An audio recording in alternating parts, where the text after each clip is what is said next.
Amber, do you believe in ghosts? You know, I'm gonna have to say yes. I don't know that I've really had like a true paranormal experience, but I have a hard time not believing in ghosts. You know, I mean, I don't know. There's too many spooky stories. What about you? Yeah, I agree with you. No, nothing too spooky, but I've seen enough scary movies to know that, like, I'm just gonna say that ghosts exist because I think the ghosts would be mad if I said I didn't think they exist and then they'd haunt me. Yes. We've got a spooky story coming up though. We really do. So Amy did this story with these women, Ghost Hunters Inc. back in 2017. And she was telling me yesterday this story has quite literally haunted her ever since. She loves it so much, and she was able to actually catch up with these ghost hunters yesterday. So we'll have that in just a couple minutes, but first, I want to show you guys her original piece from 2017, and this might give you some chills. What is that? Afternoons at the Freeburg house are as textbook as they get. And that's going to go up on the wall at school, so you have to use your very best handwriting. In fact, when it comes to her family life, Mom Jessica, who's also an author, admits she couldn't write a more charming storyline. Does anybody want a snack? It's also why, as a writer, she has to go totally rogue for inspiration. The Milwaukee Railroad train tracks, which I believe are these, and the Selby Avenue Bridge is that right there. It's sunset at an old rail line in St. Paul. It's barren and it's creepy. Exactly the kind of place Jessica is likely to find her literary mojo. In 1892, where Joseph Forepaugh committed suicide somewhere in this vicinity. Jessica writes about ghost stories and creepy legends for a living. A few years ago, she turned her fascination with history and the paranormal into a writing group called Ghost Stories, Inc.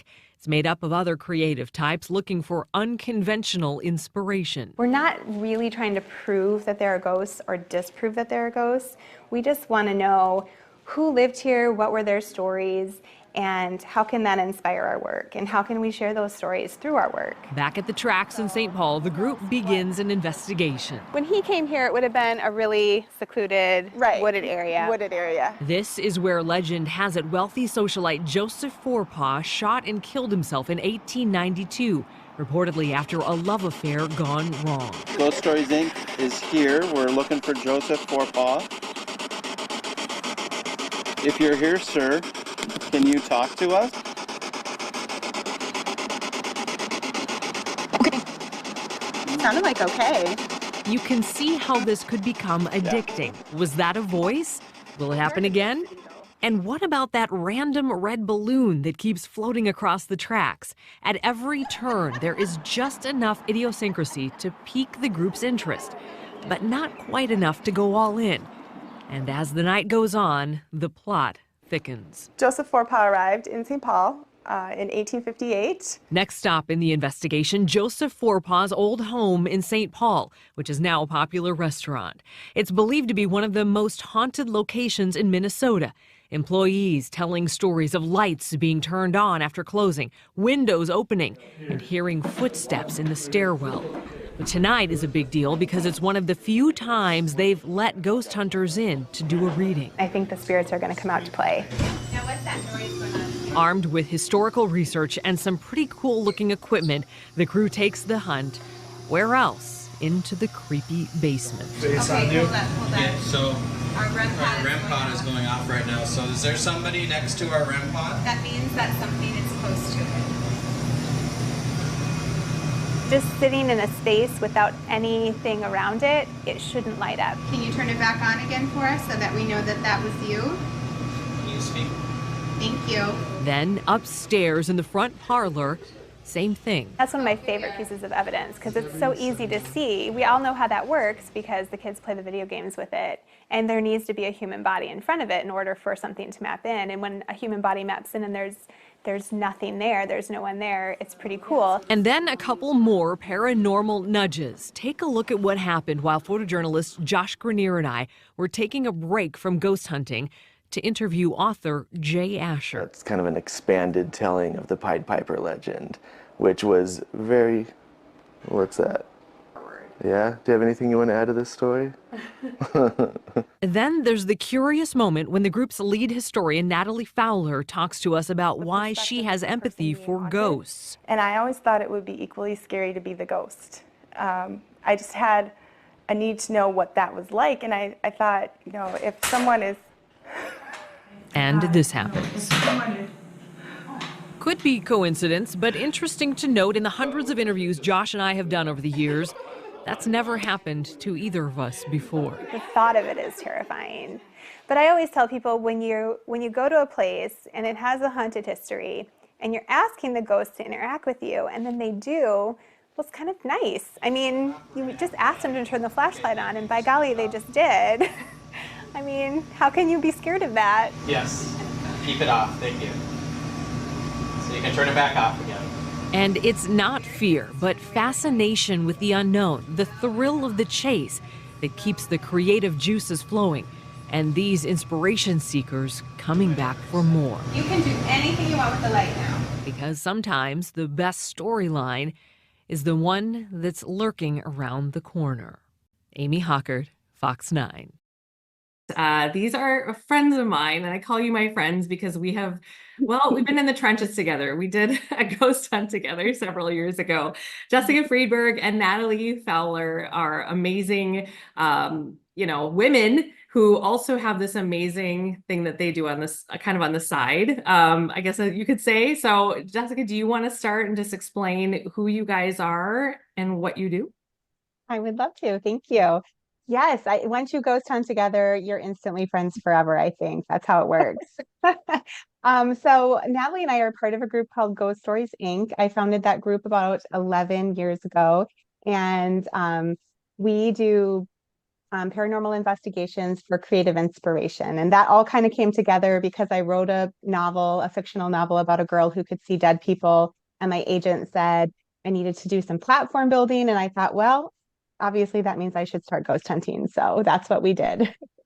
And then Natalie, how did you come into the picture? So it was right around the time my family, we lived in Belgium when my kids were really little, and I was writing there, and I had written a paranormal mystery. And I was looking to recreate my writer's network at that time. And so I came across Jessica's name because she was putting herself out there as an author, and she had was working with a group that really brought a lot of writers and writers together.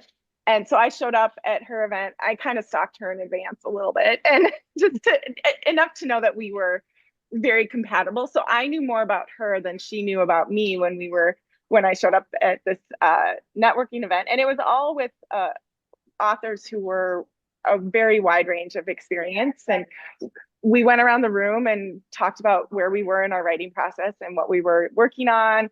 And I mentioned paranormal mysteries, and that girl's neck snapped so fast in my direction. I thought that she was going to get whiplash. And so we talked a lot after, and she invited me to go with to one of the Ghost Stories Inc. investigations. And at the time they were also filming for something.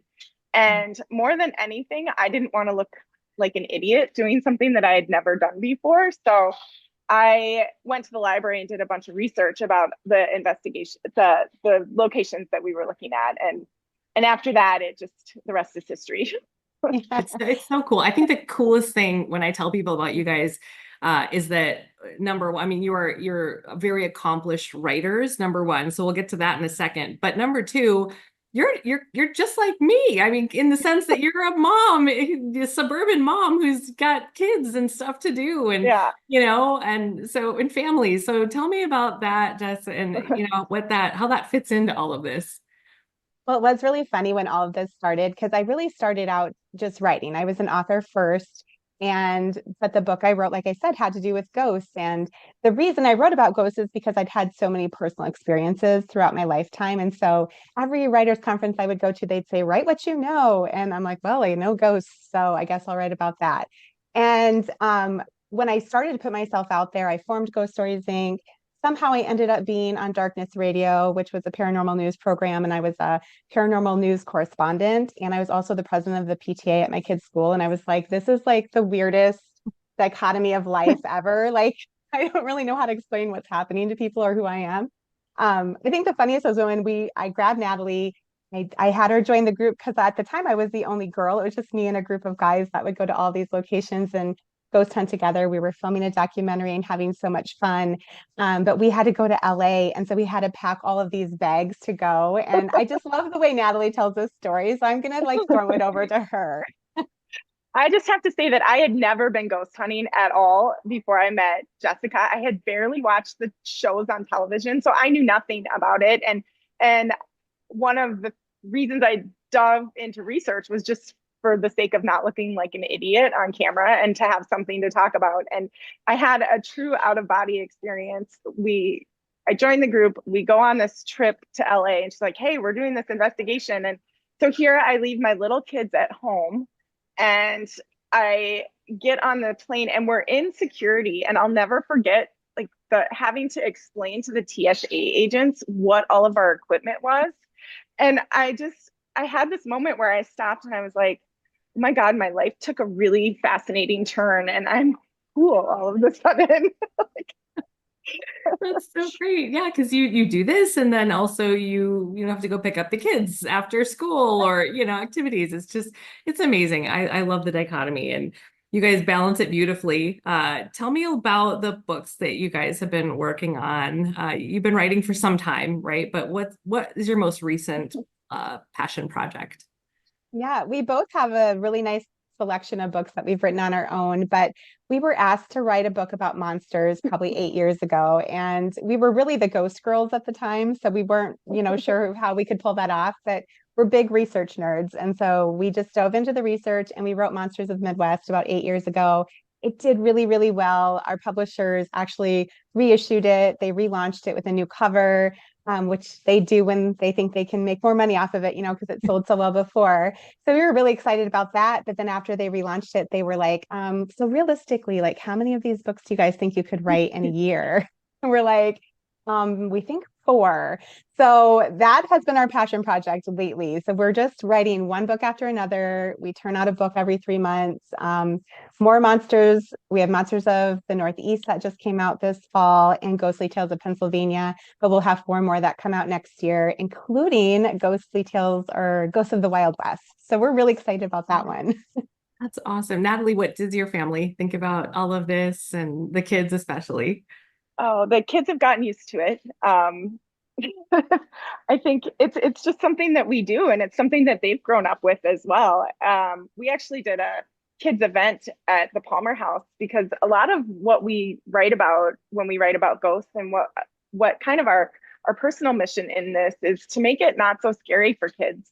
We both grew up with gifts and abilities that we didn't understand, and I know that drives a lot of what I do in this work, is trying to be able to explain it to my kids better than what I had growing up, and just making it no kid should be afraid to go to sleep in their own home just because, and I as a kid I was told it was just my imagination and that there's no such thing. And here I was writing ghost stories when my kids were asking the same questions. So I needed a better explanation. So it's grown up as part of their language and framework. And I think I know my kids now are in college, and they tell me stories all the time about how they explain stuff to their friends, or they're the ones that people go to with questions. And I just love that. That's awesome. And I will say that the ghost hunt that I did with you guys, it was, I don't know how many years ago was that? It was maybe 6, 7, 8, 9 to add 10 years ago. It was at Four Paws, which ended up closing as a restaurant in St. Paul. And I am such a scaredy cat, but it was not scary to me at all being there that night. It was so fun.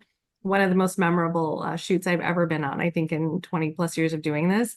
And it was just such an interesting evening. And I would highly encourage anybody to do it, not be afraid of it, because it was so fascinating. Really quickly, if you could just tell me what some of the most incredible experiences you've had, if you could pick 1 or 2 over the years during a hunt or paranormal experience, what would that be? Jessica, I'll start with you. Well, I mean, we've had so many experiences where we've seen things that we can't explain, captured incredible EVPs, and had equipment going off like crazy. Some of that you experienced. For me, the most incredible experiences of all of it is like actually bringing people together and seeing people kind of face a fear and then come out of it on the other side empowered. So that's kind of, to me, more exciting than even the ghostly activity that's going on. I mean, I kind of laugh. We have an event coming up in January at the Palmer House, and we literally have to have an event there every January because my daughter's in college at San Diego. And so she's like, you have to schedule a Ghost Stories Inc. event while I'm home on break. So that's how much our kids love it. But like just that bringing people together, it almost becomes like a family, you know, like these people that are like-minded and curious and open to new opportunities. And we get them all writing and doing art and all of that. So they're trying all of these new experiences that maybe they don't normally do, including going ghost hunting. So that to me is the most exciting part. How about you, Natalie? Any memories that stick out?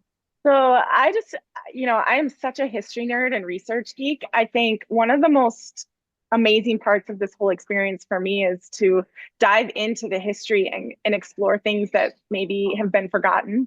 And, when you first asked the question, my head immediately went to our investigation at Four Paws, because prior to that, prior to us investigating there, and I was able to do a ton of research on the space and fill in like 75 years of missing history for that place and kind of track down who the owners were and things like that. And that night, we ended up getting some of the best paranormal evidence that we've ever had.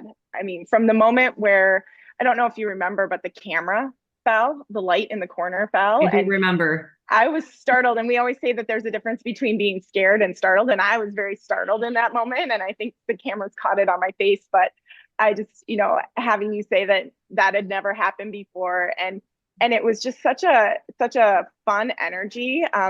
The ghosts on the other side were just as part of that interview as we were, and then we ended up with some of the best evidence we've ever had. There was a clip from a Connects camera that night that I still replay in all kinds of presentations. Wow. Yeah, it's such an amazing experience. Yes, the light that was standing up behind me, one of those tall lights you can extend really high, just out of nowhere as we were getting started or during the middle of the interview, I can't remember, just fell. I was mid-sentence, I think, and it just crashed in the corner. And it was like, that, I never had that happen, ever. And I remember shooting the photographer a look like, did you just do that? And, Josh did not. So that was something else, you guys. That night was incredible. Well, I'm super excited to introduce you to a whole new audience, hopefully, of people who are interested in this. And even if you're not, I was not interested in this at all to begin with. And I found myself just, really, really kind of falling in love with this whole thing and the experience with you guys. So thank you for that. Tell people where they can find the books, and if there's an event that they want to try to do with you guys, where can they go? Yeah, they can connect with Natalie and I on social media, and we both have websites. So that's probably the easiest way to find us. So just jessicafreeberg.com and nataliefowler.com.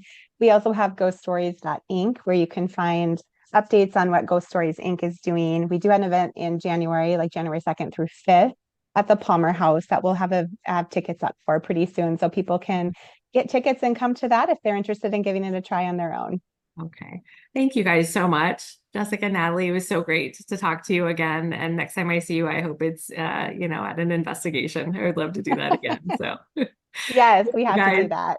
All right. Take care. And we'll be right back. Thank you.